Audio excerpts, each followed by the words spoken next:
تم یہاں بیٹھے ہو، یہاں بیٹھ نہیں سکتے، یہ اللہ کے حکم سے آئے ہو اور اللہ کی رضامندی سے بیٹھے ہو، ورنہ نہیں بیٹھ سکتے۔ ہماری اوقات تو صرف 100-200 کے اندر ہے۔ 200 روپے کا فائدہ ہوگا، جہاں 200 روپے حاصل کر لو، یہ تو لوگ بھاگ میں بیٹھ جائیں گے، وہ چیز زندگی پہ بہت پڑی ہے۔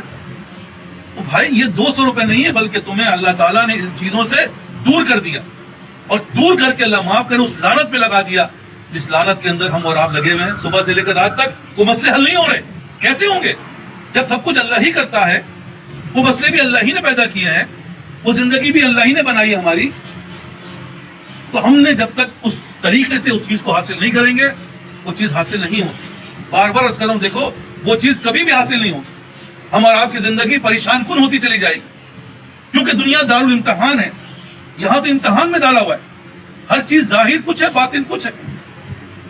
لیکن جب تک کہ یہ چیزیں تمہارے سمجھ میں نہیں آئیں گی، تم کامیاب نہیں ہوگے۔ اور یہ باتیں روز ہم دیکھ رہے ہیں، جس کو ہم کہتے ہیں جب تک یہ نفس نہیں مرے گا اس وقت تک بقا پیدا نہیں ہوگی، جس کو میں نے ویڈیو کو پہلے بھی کہا کہ کثرت میں بھی وحدت کا تماشا نظر آیا، اس رنگ میں شدت کا نظر آیا۔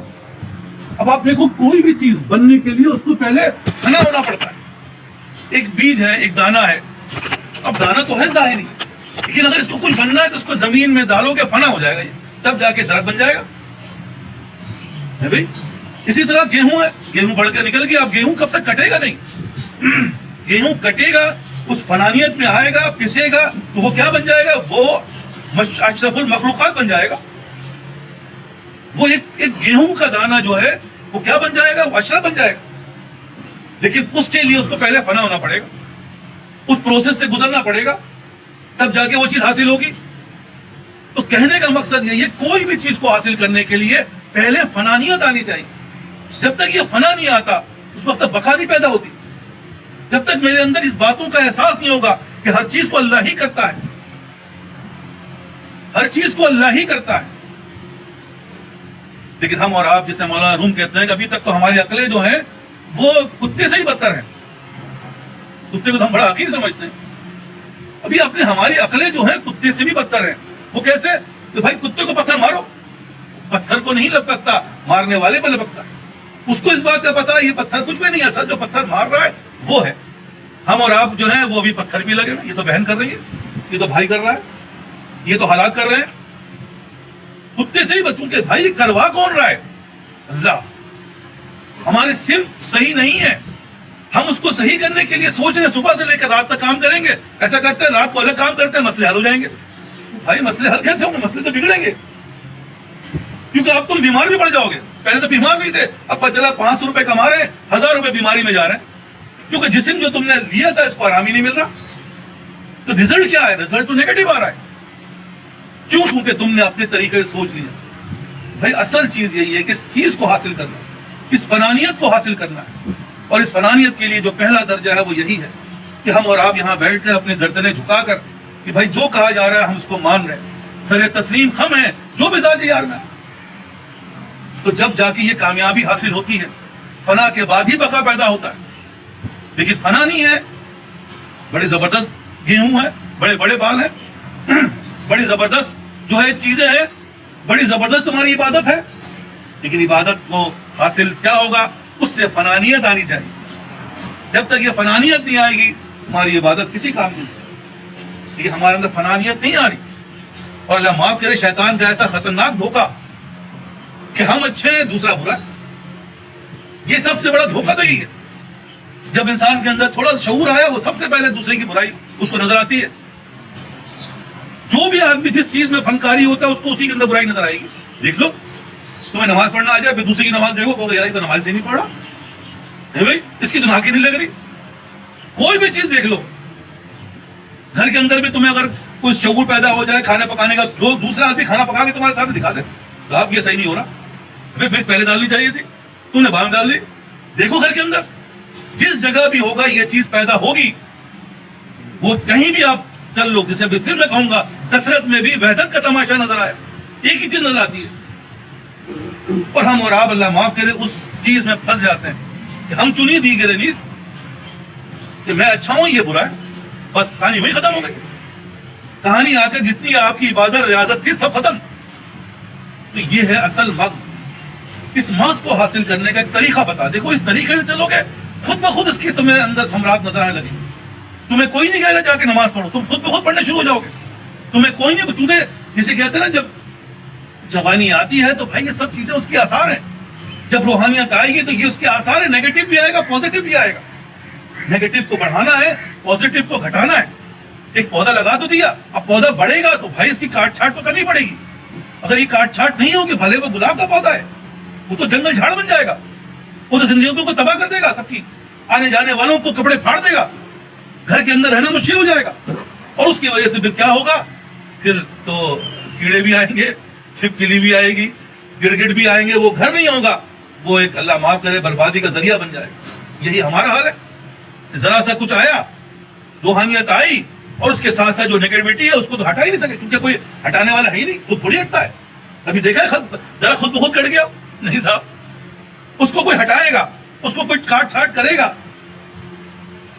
کاٹ چھاٹ کدھر ہے, وہ تزکیہ نفس تو ہے ہی نہیں.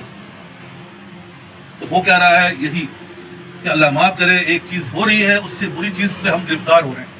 وہ کہنے کا مقصد یہی ہے کہ بھائی دنیا دارالامتحان ہے. دیکھو تمہارے ان معاملات میں امتحان آئیں گے. اکثر سننے والا کیا ہو رہا ہے کہ دل میں جو ہے وہ وسوسے آتا ہے. بھائی وسوسے تو آئیں گے, وسوسے نہیں آئیں گے تو پھر کیا آئیں گے. ابھی آنکھ بہک جاتی ہے, آنکھ تو بہکے گی, آنکھ ہے تو بہکے گی, خدا نہ کرے آنکھ ہی نہ ہو تو بہکے گی کیا؟ سوال تو یہ آنکھ ہے تو بہکے گی. اور تم نے کیا کرنا ہے, تم نے یہ کرنا ہے جو بتا دیا, تم دیکھ لو اس کا حل ہو جائے گا. کچھ دن بہکے گی, اس کے بعد کہانی ختم. کیوں؟ کیونکہ شیطان تمہیں بہکاتا ہے. شیطان جہاں بہکا ہے فوراً اللہ سے رجوع کر لو, استعاذہ کر, یا اللہ تو ہی کرنے والا, یا اللہ میری آنکھ بہک, مجھے جتنا تمہارے اندر ثواب پیدا ہوتا چلا جائے گا, شیطان ایسا بھاگے گا صاحب اب تو اس کو نہیں بہکاؤں گا, کیونکہ 2 منٹ آنکھ بہکاتا ہوں, 2 گھنٹے تک توبہ کرتا رہتا ہے. ابھی اس سے اچھا ہے کہ بہکاؤ نہیں اس کو. تو کہنے کا مقصد یہی ہے کہ بھائی ان ساری چیزوں کا جو طریقہ ہے اس طریقے سے وہ چیز حاصل ہوتی ہے. لیکن ہم اور آپ بس اپنے طریقے سے چل رہے ہیں, اور جو چل رہے ہیں, میں نے کہا نا کامیابی تو نہیں ہے. کامیابی تو یہی نظر اللہ معاف کرے جس کو ہم کامیابی سمجھ رہے ہیں. سب میں صحیح ہوں وہ غلط ہے, بیوی صحیح نہیں ہے, بچے صحیح نہیں ہے, میرا بھائی صحیح نہیں ہے, میرے رشتہ دار صحیح نہیں ہے, اللہ معاف کرے میرے ماں باپ بھی صحیح نہیں ہے, اور جو میرا پیر ہے وہ تو بالکل ہی ناقص ہے, جو میرا مینٹور ہے وہی صحیح نہیں ہے. یہ ساری چیزیں اللہ معاف کرے شیطان ہمیں کہاں سے کہاں تم رسد کاٹ دیتا ہے. جب تم شرک میں مبتلا ہو گئے, کہاں کی تمہاری عبادت, کہاں کی تمہاری ریاضت, تمہاری سوچ میں شرک ہے, تمہاری فکروں میں شرک ہے, اور جب تک یہ شرک سے پاک نہیں ہوگے تم کامیاب نہیں ہو سکتے. اور اس کو پاک کرنے کے لیے یہی اس کا طریقہ ہے کہ غلط کو بھی صحیح کرنا پڑے گا. باپ نے اگر کہہ دیا یہ غلط ہے, آپ صحیح چیز کہاں باپ کرنے کا ہے, غلط ہے تو غلط ہی ہے. آپ دیکھو پھر وہ کس کا اس کا ثمرہ کیسا ملتا ہے. استاد نے کہہ دیا, پیر نے کہہ دیا صاحب یہ چیز صحیح نہیں, اس کو ایسا کرو, تم کر کے دیکھو کیسے معاملات بدلتے ہیں. ہم نے اپنی زندگیوں میں دیکھا ہے بھائی ظاہر تو لگ رہا ہے نقصان, والد نے کہا کہ بھائی نہیں ایسا ہی ہوگا, ہم نے کہا ٹھیک ہے. آپ یقین کریں اتنا فائدہ کہ بیان سے باہر, کیونکہ فائدہ دینے والا ذات تو اللہ ہے, چیز تھوڑی فائدہ دیتی ہے. ہمیں آپ نے کیا کرنا ہے, ہم نے آپ نے یہ کرنا ہے جو بتا دیا, اور جس نے یہ کر لیا وہ کامیاب. کیونکہ کامیابی حاصل ہونا کیا ہے, اسی بات کے لیے تو آئے, اسی بات کی دنیا میں بھیجا گیا ہے. ورنہ ہم جیسے تو منطقی بہت آئے, بہت چلے گئے. تو خدا کے لیے 2-3 چیزیں میں نے بتا دی ہے کہ سب سے پہلے کیا ہے, تو فضل اللہ کی طرف.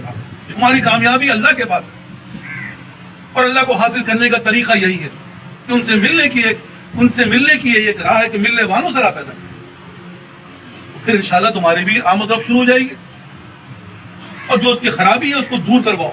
خرابی ہوگی, دیکھو غذا کھاؤ گے فضلہ پیدا ہوگا, پیشاب پیدا ہوگا, اب اس کو خارج کرنا پڑے گا. اگر وہ خارج نہ ہو تو بھائی ڈاکٹر کے پاس جائے, خارج کراؤ, ورنہ تمہارے اندر زہر پھیل جائے گا, کینسر بن جائے گا, برباد ہو جاؤ گے. وہی ہو رہا ہے, چھوٹی بربادی نہیں ہو بڑی بربادی آ گئی. چھوٹا نقصان تھا بڑا نقصان ہو گیا, چھوٹی بیماری تھی بڑی بیماری آ گئی. تو بیماریاں تو بڑھ رہی ہیں لیکن معاملات تو حل نہیں ہو رہے. کیوں؟ کیونکہ سوچ و فکر نہیں بدل رہا, دل نہیں بدل رہا. بھائی بہت آسان نسخہ بتا رہا ہوں, اس نسخے پہ جس نے عمل کر لیا وہ اس کا ہر چیز بدل گیا, اور جو نہیں کر پایا انا للہ و انا الیہ. آپ سب سے درخواست ہے کہ 2 رکعت نماز نہ پڑھیں, تم اپنی زندگی کی حاجت بناؤ, یا اللہ میں بندگی کے لیے مجھے توفیق عطا فرما۔ نمبر 2 اہل اللہ کی صحبت، کیونکہ ذریعے کے بغیر وہ چیز حاصل ہوگی۔ تم نے ذریعہ اللہ تعالیٰ سمجھو، اگر تمہیں ذریعہ مل گیا سمجھو تم کامیاب ہو گئے۔ یہ ذریعہ ہی اس چیز کا حاصل کرنے کا اصل مغز ہے۔ جو ذریعہ ہی نہیں ہے تو حاصل کیسے ہوگا؟ تو سب سے پہلے یہی ہے کہ اللہ اسباب پیدا کرتا ہے۔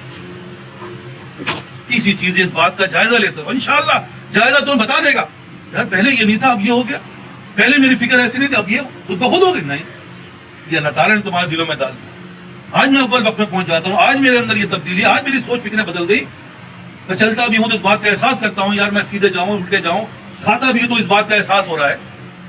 تو یہی اس کی کامیابی ہے، اور اسی کامیابی کے لیے ہم دنیا میں آئے۔ ان 3 چیزوں کو اپنانا، اللہ سے مانگنا، چلتے پھرتے الگ مانگو۔ دوسرا کیا ہے؟ اہل اللہ کی صحبت۔ تیسرا کیا ہے کہ اس بات کا جائزہ، خدا کے لیے جائزہ لو۔ ہر ہفتے جائزہ لو کہاں کھڑے ہو، کوئی چیز ہے تو نہیں گئی۔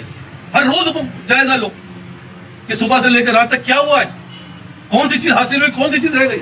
جو رہ گئی وہ میری بدعمالی ہے، کون سے اعمال کیسے اعمال نہیں، یہ میری بدعمالی ہے، اس کو دور کرو۔ دور نہیں ہو جائے کنسرن کرو، لیکن جب احساس ہی نہیں ہوگا، شوگر اندر ہی اندر تمہیں کھوکھلا کر دے گی، احساس نہیں ہو رہا، بلڈ پریشر اندر ہی اندر تمہیں ڈیمیج کر دے گا، تمہیں برین ہیمریج کر دے گا، تمہیں پیرالائز کر دے گا۔ لیکن جہاں احساس ہونے لگ گیا وہ اس کی فوراً علاج کرے گا، خود کرے گا یا پھر کسی سے کروائے گا، لیکن اس کے علاوہ کوئی حل نہیں ہے۔ اس لیے آپ سب سے ایک ہی درخواست ہے کہ اللہ کو راضی کرنا ہے۔ ہم اس لیے دنیا میں آئے، اور دنیا میں اللہ کو راضی کرنا ایسا نہیں ہے جیسے کہہ رہا ہمارے چند بزرگ فرماتے ہیں کہ بھائی تم نے اللہ کو سمجھ کر رکھا اور اپنی حیثیت تمہاری کیا ہے۔ آج کل تو سائنس نے بہت ساری چیزیں ہمیں دکھا دی ہیں۔ ایک دنیا کی حیثیت اس جو جسے کہتے ہیں کہ اس پورے نام بھی مجھے یاد نہیں آ رہا، بہرحال گلیکسی میں ایک معمولی نقطے سے بھی کم ہے، اور اس کے اندر ہماری حیثیت کیا ہے؟ ذرا سوچو تو یار۔ اگر ہم کہیں کہ ایک باریک کیڑا جو ہے وہ کبھی اس کی حیثیت کیا ہے تمہارے نظر کے سامنے؟ بھائی اللہ کو راضی کرنا ہے، لیکن اللہ نے، اللہ کا شکر ہے ہمیں طریقہ بتا، ہمیں نبی صلی اللہ علیہ وسلم کو بھیج کر ہم پہ اس بڑا احسان کیا کہ بھائی دیکھو اس طریقے سے کامیاب ہوتے ہیں۔ صحابہ کی زندگی سامنے رکھ کے احسان عظیم کر دیا کہ دیکھو کامیاب، ہم ان سے راضی ہو گئے۔ جو ان کے اعمال ہیں ہم نے وہ کرنا ہے، اس کے علاوہ کچھ بھی نہیں ہے۔ اگر ہم نے وہ کر لیا تو ہم کامیاب ہیں، اگر ہم نے ایسا نہ کیا، بڑے سے بڑے کچھ بھی لے کے آ جاؤ، تم کامیاب نہیں ہو۔ وہ تو قبر میں جب آنکھ بند ہوگی اندازہ ہو جائے، ویسی دنیا میں ہو رہا ہے۔ وہ تو بات کی بات ہے، ذلیل و خوار پستی بدحالی میں مبتلا ہے اور کچھ بھی نہیں مل رہا، کیونکہ ہر جگہ فیل ہے، فیل ذلت کا باعث ہے۔ اللہ تعالیٰ ہمیں توفیق عطا فرمائے۔